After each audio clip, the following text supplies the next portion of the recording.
It's one of the things parents want, I'm willing to say, the very most. It almost feels like all of our problems would be solved if our kids just listened, darn it.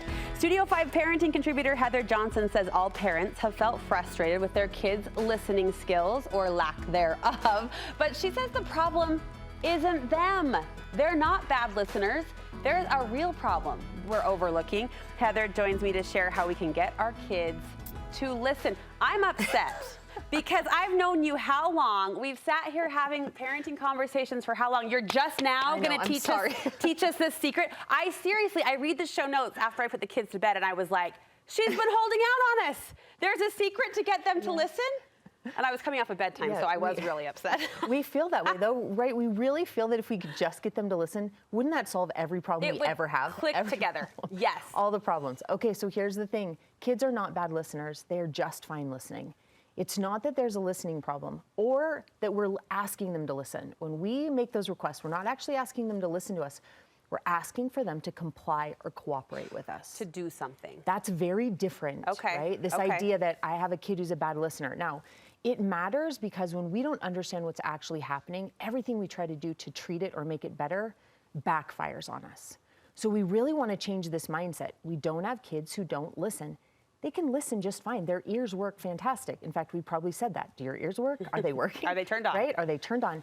So when we have a child who's not listening, one, remember, we're asking them to comply or cooperate with us, not listen. And second, the problem isn't listening. There is a relationship problem. If kids aren't listening or complying, somewhere there is a relationship problem. Well, that hurts. I know. That's and so we want to put our energy into that. We want to figure out what that relationship problem is. And that's where we have to put our energy. We want to figure out what is getting in the way between the two of us of them being willing to comply or to cooperate with us. At any age, or is this at any age? It doesn't matter, at any age. This is even our teenagers, right? When we say, hey, will you go do this for me? And they're like, I don't want to. Are you listening to me? Are you not hearing me? Well, no, there's a relationship problem. Something needs to be worked on between us. So let's let go of this idea that our kids don't listen. Yes, they do. They listen just fine. There's something else going on, and we want to get to the bottom of it. We want to figure those things out. We do that first and foremost, you say, by asking the right questions. We do. We tend to ask the wrong questions. Remember, whatever question you ask, your brain will answer. If you ask, why doesn't my child listen? You will find all the ways they don't listen. So we're asking ourselves the wrong questions? Yes. If we ask or decide that our kids don't listen, then we're going to find ourselves seeing them as an object, right? It puts us on opposite teams when we see them that way. So when we ask, how come they don't listen? It means now it's us against them. I'm the talker, they're the listener. Yes. We want to put us together on the same team against listening, right? Against the task at hand. We want to be on the same team. So when we ask questions instead, like, how can we stay on the same team? Now they're not in our way. Now they're not an object. When we ask, what can I do in order for us to work together better? Well, now we're going to find a solution, and now we're actually addressing the fact that we're trying to cooperate and comply. This is so different than what's wrong with my kid, or how come my teenager won't listen to me? Now our brain will answer that, and it won't be with answers that connect us and that build a relationship. It will disconnect us. And actually, in the examples you provided, the answers don't lie in them, they lie in me. Right? What it is that we can do. Remember, our kids' ears work great. Yes. They listen just fine. The other thing, too, is remember, it's not just asking the right questions, but if we find them not listening or complying or working with us, it usually means they don't have the skills to do it. We need to teach them more skills. Think about what it takes to actually comply, right? It means that a child needs to be mindful. It means that they need to feel and understand how to manage discomfort. For them to listen and comply, it means that they need to know how to go from something they love doing to something they don't love doing very much. That takes skill and ability. So the skill isn't in the task, then it's in the transition, because they know how to clean their room. They have that skill, but you're saying the ability to shut down, shift, transition, that's the skill that might be missing. Yeah, they might not have those skills. Now, could you have a kid that goes into a room that's a giant mess and they don't know where to start? Sure. They might not have those skills. So maybe they're dealing with overwhelm and they don't have the skills to handle overwhelm, right?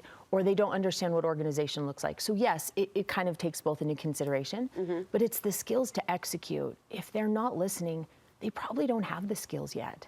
So again, instead of getting on them because they're not listening, we want to take a step back and go, what skills could I teach you that would help you comply or help us cooperate in this?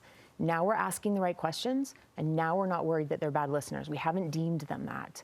We take a step back and see how we can work together, and teaching them skills is a key part of that. How might I teach what? The ability to transition or the ability to shift directions. What does that look like? Yeah, that can look different for each child depending on where they struggle. But for example, a child who struggles with transitions, especially if they're younger, making sure that you give them adequate warning that you're going to make that transition is a huge one. And that's a very simple one we hear all the time. But to give you an idea, we just spring things on our kids all the time. Let's go. We're in a hurry. We rush in. They're playing Legos, and we say, hey, let's go right now. Get your shoes. We've got to get in the car. And they're like, but I'm right in the middle of finishing my tower.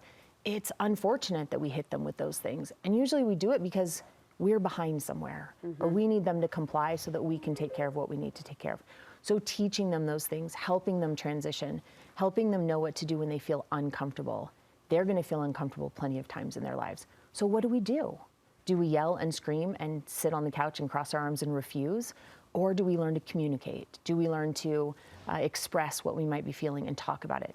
Those are all skills and abilities. We've got to teach them those things. In the moments when the clock is ticking and there really is somewhere to be or something that needs to be done, you say boundaries come into play. They matter. And what I mean by this is we have to show up as their parents. And oftentimes when a child isn't listening, we don't recognize that it's a relationship problem. We're quick to say, for example, maybe we're walking down the street and they're not staying on the sidewalk. And so we say, stay on the sidewalk, stay on the sidewalk. We say it again. And when they don't, we go, you don't listen to me, you never listen to me. Instead of being the parent. And what that looks like is, if we ask and they're having a hard time, then we take their hand. Or we pick them up and we carry them. And when they say, I don't want to do this, we're the parent and we take charge and we say, hey, we'll work on walking side by side another time, but for right now, I'm going to hold your hand. We don't often do that. We blame that they don't listen, and we don't step in as the parent to set the boundary and take care of the situation. That's huge, Heather. We've got to do that as the parent, Good right? Call. We pawn it off real quick and blame it on that. No, we are still their parent, and we need to step in, and our number one job is to keep them safe, mentally and physically and emotionally. We need to be doing our job. Mark taught me this a couple of years ago in a really profound way. We had just, well, it was a year ago, we had just moved into our new home. There was a fence. Really excited to see what was over the fence, the neighbors over the fence. It wasn't our fence, so I didn't want my, And I was like, well, the other kids on the other side of the fence are climbing the fence, so can our kids? And he said, it's okay to say no. Right. It's okay to have a boundary. It's okay to say, we're not climbing the fence. That's exactly And that's right. what I hear you saying. We are the parent. It's okay to take action or intercede or step in. That's a boundary. Absolutely, and we need to be doing that, right? You can say to your kids, that isn't something we do. Yeah, we and don't when they do that, you can go pick them up off the fence and set them down and say, we are not climbing the fence. We've got to show up as their parents. You also want us to give more attention in these moments. Yes, and undivided attention. So here's why undivided attention every day per child matters, per teenager matters. One, every day undivided attention builds connection, right? It connects the two of us. It's the same in a relationship, in a marriage, with your neighbors. When we spend undivided time with one another, we form a connection. It creates a strength between us. On top of that, though, when we give our kids undivided attention, it's like making deposits in a bank account. And we want to be really rich so that when we do have to ask of them, when we need them to comply, we've got this bank account that's really rich and full that we can draw upon when we need to make the requests. Because we've connected, because we've made all those deposits, we can make some withdrawals. It's a lot easier to look at a child and say, hey, I need your shoes on and in the car really quick right now, when we've connected with them every day. Remember, listening is a relationship issue. It isn't actually if their ears work or not. And so when we build that relationship with them, everyday connection, undivided attention, we then can draw upon that. We can use that money, right? We can use that connection. That's a great analogy. And then we can use it when we need to. Well, on the flip side, if it's 911 every time, if it's like, hit the highway right now, gotta do this, gotta act, yeah, that's gonna get old. It is gonna get old. And we haven't built the connection or strengthened the relationship so that we can do that.